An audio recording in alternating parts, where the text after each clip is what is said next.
Assalamualaikum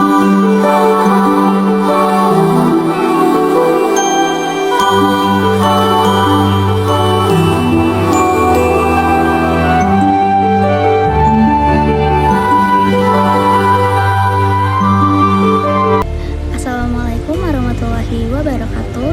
Salam, Om Swastiastu, Namo Buddhaya, salam sejahtera untuk kita semua. Halo semuanya, perkenalkan nama saya Yulia Sari. Saya berasal dari Fakultas Ekonomi dan Bisnis, Program Studi Ekonomi Pembangunan. Di sini saya akan menjelaskan salah satu submateri dari mata kuliah pengantar hukum ekonomi, yaitu koperasi. Di sini ada 7 hal yang akan saya sampaikan mengenai koperasi. Yang pertama, pengertian koperasi berdasarkan pasal 1 Undang-Undang Nomor 25 Tahun 1992. Yang kedua, pendirian koperasi berdasarkan Undang-Undang Nomor 16. Yang kedua, pendirian koperasi berdasarkan pasal 16 Undang-Undang Nomor 25 Tahun 1992. Yang ketiga, bentuk koperasi. Yang keempat, perangkat koperasi berdasarkan pasal 21 sampai 40 Undang-Undang Nomor 25 Tahun 1992. Yang kelima, ada sumber modal koperasi. Yang keenam, jenis koperasi. Dan yang terakhir, pembubaran koperasi berdasarkan pasal 46 sampai 56 Undang-Undang Nomor 25 Tahun 1992. Hari ini kita akan membahas semuanya. Jadi, nonton videonya sampai habis. Jadi, yang pertama ada pengertian koperasi. Kita akan membahas pengertian koperasi menurut pasal 1 Undang-Undang Nomor 25 Tahun 1992. Koperasi adalah badan usaha yang beranggotakan orang-orang atau badan hukum koperasi dengan melandaskan kegiatannya berdasarkan prinsip koperasi, sekaligus sebagai gerakan ekonomi rakyat berdasarkan asas kekeluargaan. Jadi di sini prinsip koperasi itu ada 5. Yang pertama, keanggotaan bersifat sukarela dan terbuka. Yang kedua, pengelolaan dilakukan secara demokratis. Yang ketiga, pembagian SHU atau sisa hasil usaha adil sebanding jasa anggota. Yang keempat, jasa terbatas terhadap modal. Dan yang kelima, kemandirian, swadaya, swakarta, dan swasembada. Di mana swadaya, swakarta, dan swasembada itu adalah 1. Koperasi mengelola dananya sendiri, dinamakan swadaya. Kedua, anggaran koperasi bekerja sama anggota koperasi bekerja sama dan mengolah koperasi secara mandiri, swakarya, dan koperasi memenuhi kebutuhan anggotanya dalam kegiatan ekonomi, swasembada. Dan yang kedua ada syarat koperasi berdasarkan pasal 16 Undang-Undang Nomor 25 Tahun 1992. Yang pertama, jumlah anggota minimal 20 orang untuk anggota primer, dan koperasi memiliki tujuan dan kegiatan yang jelas sesuai dengan prinsip koperasi. Yang ketiga, koperasi harus memiliki anggaran dasar untuk memuat ketentuan-ketentuan dasar koperasi. Yang keempat, koperasi harus memiliki struktur yang jelas dan efektif.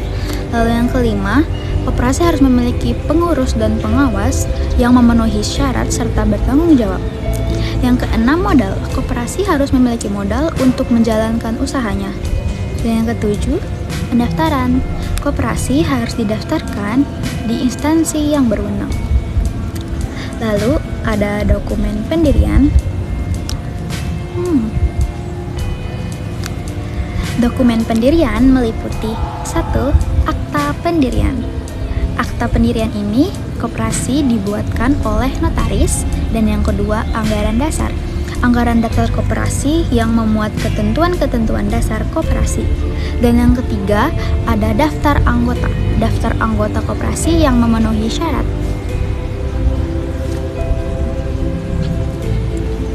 Lalu selanjutnya ada tahapan pendirian. Tahapan pendirian sendiri meliputi 1. Rapat pendirian. 2.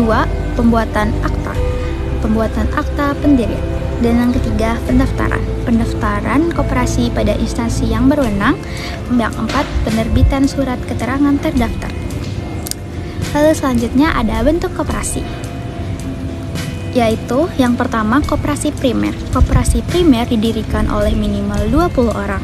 Koperasi primer memiliki wilayah keanggotaan yang ditentukan dalam anggaran dasar. Yang kedua, koperasi sekunder. Koperasi sekunder didirikan oleh minimal 3 koperasi primer. Lalu ada perangkat koperasi. Yang pertama, rapat anggota. Rapat anggota merupakan pemegang kekuasaan tertinggi dalam koperasi. Yang kedua, pengurus. Pengurus bertanggung jawab atas pengelolaan koperasi. Pengurus terdiri dari ketua, sekretaris, dan bendahara. Dan yang ketiga, pengawas. Pengawas bertugas melakukan pengawasan terhadap pengelolaan koperasi. Pengawas juga berhak menerima imbalan dan jasa sesuai dengan keputusan anggota.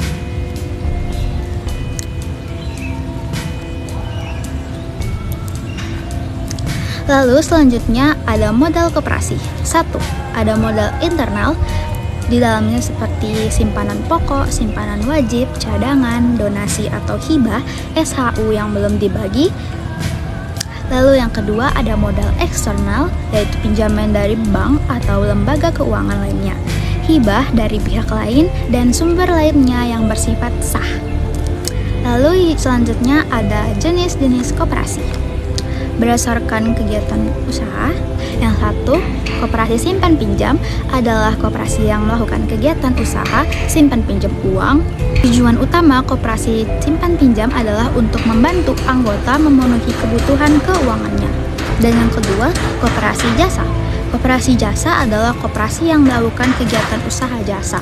Contohnya, koperasi adalah koperasi yang menyediakan asuransi, jasa kesehatan, dan lain-lain. Lalu yang ketiga, koperasi konsumen. Koperasi konsumen adalah koperasi yang melakukan kegiatan usaha untuk memenuhi kebutuhan anggotanya. Itu saja sih. Dan yang keempat, koperasi produsen adalah koperasi yang melakukan kegiatan usaha produksi dan pemasaran barang untuk meningkatkan pendapatan anggotanya melalui kegiatan produksi dan pemasaran. Lalu yang terakhir, pembubaran koperasi di Indonesia diatur dalam pasal 46 Undang-Undang Nomor 25 Tahun 1992. Yang pertama ada keputusan rapat anggota. Pembubaran ini dapat dilakukan melalui rapat anggota yang dihadiri oleh minimal 3 atau 4 anggota dan disetujui oleh minimal 2 atau 3 jumlah yang sah. Yang kedua ada alasan pembubaran. Pembubaran koperasi dapat dilakukan karena beberapa alasan seperti 1. Tujuan koperasi tidak dapat dicapai. Yang kedua, jumlah anggota tidak mencukupi. Yang ketiga, kegiatan usaha tidak berjalan atau merugi terus-menerus. Lalu ada koperasi tidak bisa memenuhi ketentuan undang-undang. Lalu koperasi melakukan kegiatan yang bertentangan dengan ketertiban umum atau kesusilaan. Lalu proses pembubarannya bagaimana? Proses pembubarannya melalui rapat prosedur sebagai berikut. 1. Undang rapat dikirim minimal 14 hari sebelum rapat. Lalu rapat anggota dihadiri oleh minimal 3 atau 4 jumlah anggota. Lalu keputusannya minimal disetujui 2 atau 3 jumlah yang sah.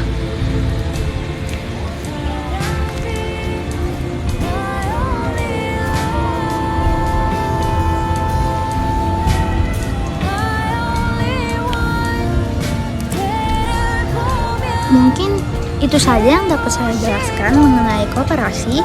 Mohon maaf bila ada kurang atau lebihnya. Mungkin itu saja yang dapat saya bahas hari ini. Mohon maaf bila ada kurangnya, karena saya masih belajar.